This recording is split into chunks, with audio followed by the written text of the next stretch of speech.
Best varicose wines చికిత్సనే పొందండి. నొప్పి లేని చికిత్స కోసం సంప్రదించండి ఎవిస్ హాస్పిటల్. నమస్తే రమ్మగారు, కనుమ పండుగ శుభాకాంక్షలు అండి. కనుమ పండుగ శుభాకాంక్షలు జయ. సుమన్ టీవీ ప్రేక్షకులందరికీ కనుమ పండుగ శుభాకాంక్షలు. మనం కనుమ ముక్కనుమ పండుగ వెళ్ళిన మరుసటి రోజు కనుమ, ఆ తర్వాత రోజు ముక్కనుమ కదండి. ఈ 2 రోజులు కూడా విశేషంగా జరుపుకుంటాం కదా రమ్మగారు. ముక్కనుమ సంగతి ఎట్లా ఉన్నా కనుమ అయితే జరుపుతాం బాగా. ముక్కనుమ నాడు కదలకూడదంటాం, ప్రయాణాలు అవి పనికిరావు. అవునవును. కనుమ నాడు కాకు కూడా కదలదు కడగదు, ఇలాంటివి 2 సూత్రాలు చెప్తారు. కనుమ రోజు వెళ్ళకూడదు, ముక్కనుమ రోజు వెళ్ళకూడదు. కనుమ నాడు వెళ్ళినా పర్వాలేదు, ముక్కనుమ నాడు అసలు వెళ్ళకూడదు అంటారు. ఊళ్ళల్లో ఒక్కొక్క సాంప్రదాయం, ఒక్కొక్క ఊరి పద్ధతి కదా. అయితే కనుమ పండుగ, ఈ కనుమ నాడు ఏంటంటే సంక్రమణం అప్పుడు, భోగి సంక్రమణ మధ్యకాలంలోనే త్రివిక్రమావతారం జరిగిందని. ఏది వామనుడు బలిచక్రవర్తి దగ్గర దానం తీసుకున్నాడని, భూమి ఆకాశాలు తన 2 పాదాలతో ఆక్రమించాడని, తర్వాత 3వ పాదం ఎక్కడ పెట్టమంటావు అని అడిగితే మన బలిచక్రవర్తి నెత్తి మీద పెట్టాడని చెప్తారు. అయితే ఈ బలిచక్రవర్తి ఇలా భూమిలోకి పాతాళంలోకి తొక్కివేయబడిన బలిచక్రవర్తి ఈ కనుమ నాడు సంక్రమణం చెందిన తర్వాత, సూర్యుడు సంక్రమణం చెందిన తర్వాత రోజున ఆయన భూవిహారానికి వస్తాడు. భూమండలం అంతా ఆయనది. అదేలేండి. ఇప్పుడు భూమిని వామనుడికి దానం ఇచ్చేశాడు, భగవంతుడికి ఇచ్చేశాడు దానం. ఈ తను దానం చేసినది ఎలా ఉందో చూడటం కోసం ఆయన వస్తాడని చెప్తారు. మనం ధనుర్మాసం మొదలైనప్పటి నుంచి, నెలగంటు పెట్టినప్పటి నుంచి ఏం చేస్తాం, పీటల ముగ్గులు వేయటం మొదలు పెడతాం. అవును కదా, గళ్ళ ముగ్గులు, గీతలు, పీటలు అంటారు. అవును. ఎవరి ప్రాంతాన్ని బట్టి వాళ్ళు. కానీ ఖచ్చితంగా పేడకల్లాపి, ఆవు పేడతోటి కళ్ళాపి చల్లటం, పెద్ద పెద్ద ముగ్గులు వేయటం, అవకాశం ఉన్న వాళ్ళు గొబ్బిళ్ళు పెట్టుకోవటం, రకరకాల ముగ్గులు, రోజుకో ముగ్గు చొప్పును కూడా వేస్తారు. ఈ రోజున ఏం చేస్తారు, సంక్రమణం రోజున కూడా పెద్ద పెద్ద పీటల ముగ్గులే వేసుకుని ఇవాళ రథమ ముగ్గు వేస్తారు. ఈ రథం ముగ్గు ఏం చేస్తారు, తూర్పు నుంచి పడమరకి ప్రయాణం చేస్తున్నట్టుగా తాడు అటువైపు వేస్తారు అన్నమాట, తూర్పు పడమరలకు వేస్తారు. అవునండి. ఒక రథం ఎక్కి దిగి, బలిచక్రవర్తి 2వ రథం ఎక్కి దిగి మన ఇళ్ల వైపు ప్రయాణం చేసి వస్తాడని, తను వదిలేసినటువంటి భూమి యొక్క పంటలు ఎలా ఉన్నాయి, భోగభాగ్యాలు ఎట్లా ఉన్నాయి, పాడి పంటలు సక్రమంగా ఉన్నాయా లేదా అని చెప్పి ఆయన వస్తాడు, భూవిహారానికి వస్తాడు అని చెప్పి ఈ రోజున మనం రథం ముగ్గులు వేసుకుంటాం. ఓకే. పండగ రోజున పొంగల్ చేసుకోవటం, చక్కెర పొంగల్ చేసుకోవటం ఆ విధానంగా చేసుకుంటాం. కనుమ నాడు తప్పకుండా గారెలు తినాలని చెప్తారు. కనుమ నాడు మినుము తినాలి అని. కనుమ నాడు గారెలు చేసుకోవటము, తర్వాత ఏమో మన అక్కడి నుంచి బసవన్నని గౌరవించటం. ఈ రోజునే భగవంతుడు పరమేశ్వరుడు రైతుల కోసం నందీశ్వరుని భూలోకానికి పంపించాడని చెప్తారు. అందుకని తప్పకుండా బసవన్నలని, ఎడ్లని, గిత్తలని చక్కగా స్నానం చేయించి అలంకరించి బసవేశ్వరుడుగా, ఏమన్నా మన నందీశ్వరుడుగా పూజించి, తర్వాత ఎడ్ల పందాలు అవి చేస్తారు. కొమ్ములకి రంగేయటము, బంతిపూల దండలు చుట్టటము, తినిపించటం. గారెలుండి తినిపించే పద్ధతి కూడా ఉంది. మినపప్పు నానబెట్టిన మినుముని తినిపిస్తారు. ఒక్కొక్క ప్రాంతాల్లో ఒక్కో రకంగా ఉంటుంది.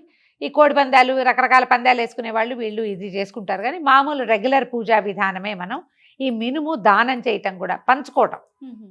మినపప్పు మనం గారెలో వాళ్ళలో ఏదో చేసుకుని, దీపగారెలో బెల్లం గారెలు చేసుకుంటాం కదా, స్నేహితుల ఇళ్ళకి పంపించడం మంచిది. దాన ప్రక్రియే ఒక రకంగా. కోట్లకి, రోడ్ల మీద కనపడే ఆవులకి అన్నిటికీ కూడా మినపప్పు నానబెట్టి, పొట్టు తీయని పప్పు అయితే మంచిది. పొట్టుపప్పు అయితే ఆ పప్పుని అలాగే నానబెట్టింది ఒక దోసెడు పెట్టడం, వడ్లు అవి దానం చేయటం. పాతకాలంలో ఏం చేసేవాళ్ళు, పల్లెటూళ్ళలో ఈ వడ్ల కంకులు ఇవన్నీ వేళ్లాడేసేవాళ్ళు. పక్షుల కోసం వేళ్లాడేసేవాళ్ళు. ఇంతంత కంకులు చేయటం, ఇట్లా కట్టకట్టడము, ఓ చోట పెడితే అక్కడి నుంచి పక్షులు గింజలు వలుచుకుని తింటూ ఉండేవి. వడ్లు దానం చేయటం, ఎవరైనా వస్తే ఓ గుప్పెడు వడ్లు దానం చేయటం. గుప్పెడు అంటే ఇన్ని వస్తాయి, దోసెడికి వస్తారు. ఇట్లా దోసెలతోటి దాన ప్రక్రియ. తర్వాత ఈ కనుమ నాడు మనం మన బలిచక్రవర్తిని గౌరవించే విధానం, ముగ్గులు వేసుకుంటాం. సంక్రాంతి పండుగ అంటేనే దానం దానం దానం దానం. అలానే పితృదేవతలకి మనం స్మరించుకోవటం. అంతే అంతే. ఈ రోజున ఏం చేస్తారంటే బలి వేసే విధానం ఉంటుంది. ఇదివరకట, మరి ఎంతకాలంలో క్రితము అనేది నాకు తెలియదు, కానీ నాకు తెలిసే నాటికే మా పొలిచల్లటం అనేది ఒక పద్ధతి ఉంటుంది. ఈ కనుమ నాడు ఏం చేస్తారంటే పసుపు, కుంకుమ, కొత్త బియ్యపు దీంట్లో కలిపి దాన్ని పొలాల్లో చల్లుతారు. భూత బలిగా చెప్తారు. పొలి చల్లటం అంటారు, పొలిమేరల్లో చల్లుతారు. రకరకాల జబ్బులు రాకుండా, ధాన్యం మళ్ళీ పంటలు బాగా పండడానికి ఈ బలి వేసే దాన్ని ఏం చేస్తారు, ఇది వరకు మేకనో ఇదేనో ఇచ్చేవాడు.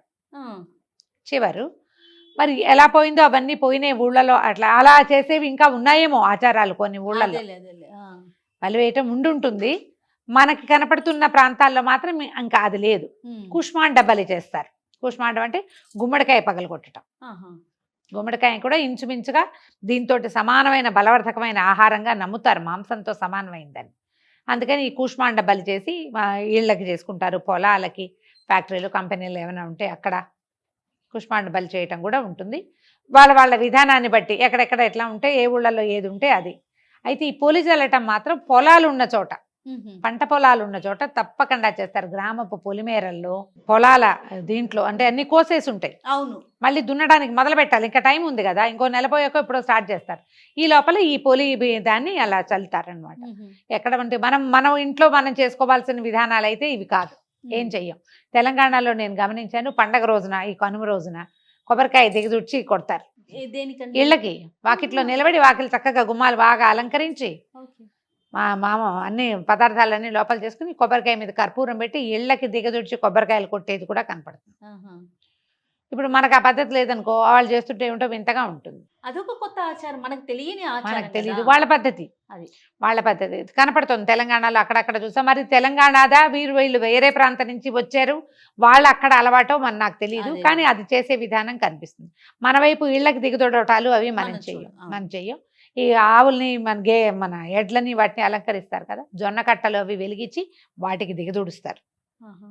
జొన్న ఇవి ఉంటాయి కదా, మన జొన్న అనకూడదు, దాన్ని జను అంటారు, జను కట్టలు, దాన్ని వెలిగించి దాంతో దిగదుడుస్తారనమాట, ఆ మండే దాంతో. ఇప్పుడు ఈ ఎద్దు యొక్క సహాయంతో రైతు ఇంత పంట పండించాడు. ఎద్దుకు కూడా ఆరాపుల్లింగ్ అవ్వాలి కదా, అమ్మాయి ఏమున్నాయిరా ఎడ్లు అంటారు చూడంగానే. మంచి ఎత్తరిగా బాగుందనుకో, పొలం పనులు బాగా వీళ్ళకి బాగా పండితే కష్టం అంతా బసవడిది, బసవడి కష్టం ఇది. అందుకని జనాల దృష్టి ఉంటుంది. ఇది దిగదుడ్చి తీసేస్తారు. తర్వాత వాటికి ఆహారం పెట్టడము, చక్కగా మంచి కొత్త రకం పెట్టి ఫుడ్ పెట్టడము, అలంకరించడము, నమస్కారం చేసుకోవటం, పసుపు కుంకాలు అవి వేసి పూజ చేసుకోవటం, ఒక్కొక్క విధానం. ఇప్పుడు ఎడ్ల మీద ఆధారపడి వ్యవసాయం చేస్తున్నవి తక్కువ. ఇప్పుడంతా ట్రాక్టర్లు వచ్చేసినాయి, రకరకాలు, ఆఖరికి ధాన్యం కట్ చేయడానికి కూడా మెషిన్లు వచ్చేసినాయి కదా, అన్నిటికీ మెషిన్లే వాడుతున్నారు. పని తగ్గిపోతా ఉంది కదా రోజు రోజు. దానికి కూడా కార్మికులు కావాలి, అంటే ఎక్కువ మంది అవసరం లేదు. 10 మంది చేసే చోట ఒక మనిషి సరిపోతున్నారు కదా. ఎడ్లు బళ్ళు వాటి అవసరం కూడా కొంచెం తగ్గించారు. అయినా కూడా మనం బసవణ్ణి గౌరవించే విధానం ఉంది మనకి. దేవాలయాల్లో అక్కడ ఆంబోతులు కనిపిస్తాయి, దేవాలయాల తాలూకు గోశాలల్లో ఆవులు ఆంబోతులు కనిపిస్తాయి. మనకి ఈ ఊళ్ళో అవకాశం లేదనుకుంటే సమీపంలో ఉన్న గోశాలలో ఎడ్లు గనక ఉంటే, ఆంబోతు ఉంటే అక్కడ మీ సేవను సమర్పించవచ్చు, ఏమీ తప్పులేదు. తప్పకుండా మనకే ఉండాలని ఏం లేదు, ఎక్కడికైనా వెళ్ళి రావచ్చు. అక్కడ వాటికి ఆహారానికి గ్రాసానికి సరిపడా డబ్బులు ఇవ్వచ్చు. మనమే కొంచెం మినపప్పు నానబెట్టి పట్టుకెళ్ళి ఎద్దుకో, గిత్తకో, కోడిదూడలు కొన్ని ఉంటాయి గోశాలలో కనపడతాయి కదా, అందుబాటులో ఉంటే ఆ ప్రయత్నం అయినా చేసుకోవచ్చు. ఇక గాలిపటాలు ఎగరేస్తారు విరివిగా ఇక్కడ పండగ నాడు కంటే. కనుమ నాడు ఇంకా పెద్ద హడావిడేం లేదు, అయిపోతుందిగా, ఇక ఇప్పుడు చేస్తారు. అయితే కనుమ నాడు ప్రయాణమై మనం వెళ్ళకూడదంటారు. ఎందుకు రమ్మగారు? ఎందుకో కనుమ ఏంటంటే సంక్రమణం మరుసటి రోజుని కనుమ అంటారు. దీనికి పనికిరాదు. దీంట్లో ఏంటంటే ప్రయాణమే కాదు, తల కడక్కూడదనే ఒక నియమం కూడా ఉంది. తలస్నానం కనుమ నాడు తలస్నానం చేయకూడదు, కనుమ నాడు తలస్నానం చేయకూడదు, ప్రయాణాలు అవ్వకూడదు. అందుకని పండగ నాటి రాత్రే వెళ్ళిపోయేవాళ్ళు చాలా మంది. లేకపోతే ఉంటే కనుక ఇంకో 2 రోజులు ఉండాలి. ముక్కనుమ కూడా పనికిరాదు కొన్ని ఊళ్ళల్లో, లగేజ్ తీసుకెళ్లి వేరే ఇళ్లలో పెట్టడము అలా కూడా చేస్తారు. అవకాశం ఉంటే చేయటము. ముక్కనుమ సిద్ధాంతం మా వైపు ఉంది. ముక్కనుమ నాడు కూడా ప్రయాణం అవ్వకూడదు. కనుమ ముక్కనుమ ఎందుకు వచ్చిందో దీని వెనకాల ఏదో ఉంటుంటుంది, ఆంతర్యం ఉంది. కానీ మనకి సాధారణంగా పెద్దవాళ్ళు చెప్పేవి మాత్రం కనుమ నాడు కాకైనా కదలదు, కాకైనా కడగదు, ఈ 2 చెప్తారు. అవకాశాన్ని బట్టి ఎందుకు ఏంటి ప్రశ్నలు, కొన్నిటికి మనకి సమాధానాలు మన బ్రెయిన్కే అందుతాయి జయ. కొన్నిటికి కొన్ని పుస్తకాల్లో సమాధానాలు లభిస్తాయి, ఎవరైనా పెద్దవారు చెప్తే తెలుస్తాయి. కొన్నిటికి పెద్దవారు చెప్పినా మనం సాటిస్ఫై అవ్వం. వాటిని ఏం చేయాలి? కళ్ళు మూసుకుని ఫాలో అయిపోవాలి, వెళ్ళిపోవాలి. పెద్దవాళ్ళు ఏం చెప్తే ఇంకా ఆ రకంగా చేసుకుంటే సరిపోతుంది. ఇక ఈ పండగ 3 రోజులు విశేషంగా చేశాం కదా, బలిచక్రవర్తి వస్తాడని. ఈ కూష్మాండ బలి కూడా పొద్దుటి పూట చేసుకునే వాళ్ళు కూడా ఉంటారు. ఈ మన గొడ్లశాలలు, గోశాలల్లో, తర్వాత పంట ధాన్యం ఎక్కడైతే మనం నిల్వ చేసుకుంటామో అక్కడికి కూడా వచ్చి చూస్తాడు కదా. అందుకని అక్కడ కూడా కూష్మాండ బలి చేస్తారు. కోళ్ళు మేకలు ఇచ్చేవాళ్ళు కూడా ఉన్నారు కొన్ని ఊళ్ళల్లో. అవును. మనకు అవసరం ఏమి లేవు కదా, ఇళ్లలో మామూలుగా పండగ చేసుకునే వాళ్ళకి ఈ రోజున తప్పకుండా మినపప్పు నానబెట్టి వడలో గారెలో ఏవో ఒకటి వేయండి. ఇడ్లీ దోశ వేసుకుంటాం మేమంటే అది కూడా మీ ఇష్టమే, కానీ వాటిని దేవుళ్ళకి పెట్టం మనం. అవును. నివేదన పెట్టేవి గారెలే పెట్టుకుంటాం. అవును. గారెలు చేసుకోవటము, గారెలు పంచుకోవటము, పండగ సక్రమంగా అయిందని. పర్వదినాలలో పోట్లాట్లు గొడవలు పెట్టుకోకండి. అవకాశం ఉంటే దేవాలయ దర్శనం చేయండి, చాలా మంచిది. ఇది ఎందుకంటే ఇది ఇంకా వచ్చేసింది, దేవతలు మెలకుగా ఉంటారు కాబట్టి ఈజీగా వరాలు లభిస్తాయి అన్నమాట మనకి. అదే, అదే. మనం చిన్న పూజ, చిన్న జెస్చర్ కూడా ఫలితాన్ని ఇస్తుంది. దేవాలయ దర్శనం కానీ, ఇంట్లో పూజా విధానం చేసుకోవటం కానీ, తర్వాత ఎవరికైనా ఏదైనా ఇవ్వడం కానీ, దానం చేయి. దాన ప్రక్రియ కానీ, ఇది పెద్ద దానంగా పక్కింటి వాళ్ళకి గారెలు పంపిస్తే దానం అనుకోకూడదు, దాన్ని అంతే కదా. స్నేహంతో స్నేహంతో పంపిస్తాం. మనం గారెలు ఇస్తే వాళ్ళు చక్కెర పొంగలు ఇస్తారు, అంతే. అంతే కదా. అన్నిటికీ మంచిదే ఇచ్చిపుచ్చుకోవటం, ఇలా పండగని జరిపేసుకోవటమే. సరే రమ్మగారు, నేను గారెలు పంపిస్తాను మీకు. అలాగే నీకేం కావాలో చెప్పు. చక్కెర పొంగల్ రమ్మగారు, దానికోసమే. అలాగే. రైట్ అండి. అంతేనా రమ్మగారు, ఇంకేమన్నా మనం పాటించాల్సినవి ఏమన్నా ఉన్నాయా? ఏం ఎప్పుడు మీ డైలాగ్ చెప్పండి ఒక్కసారి. కొట్లాడుకోవద్దు, Yes. పోట్లాడుకోకండి, ఏ విషయానికి గొడవకి దిగద్దు. చిన్న చిన్న వ్యవహారాలకి మొదలుపెట్టిన తగదాలు చిలికి చిలికి గాలివాన అవుతాయి. గాలివానాలు చేసుకోబోకండి. పైగా ఇవి సంవత్సరపు మొదటి నెల, ఈ ఏడాది ఇప్పుడే స్టార్ట్ చేస్తాం. చక్కగా ఏదైనా ప్రాబ్లమ్స్ ఉంటే వాటిని వెనక్కి వదిలేసి ఫ్రెష్గా స్టార్ట్ చేయండి. పర్వదినాల్లో మొదలుపెట్టి చక్కగా విజయవంతం అవుతాయి. నమస్తే. నమస్తే.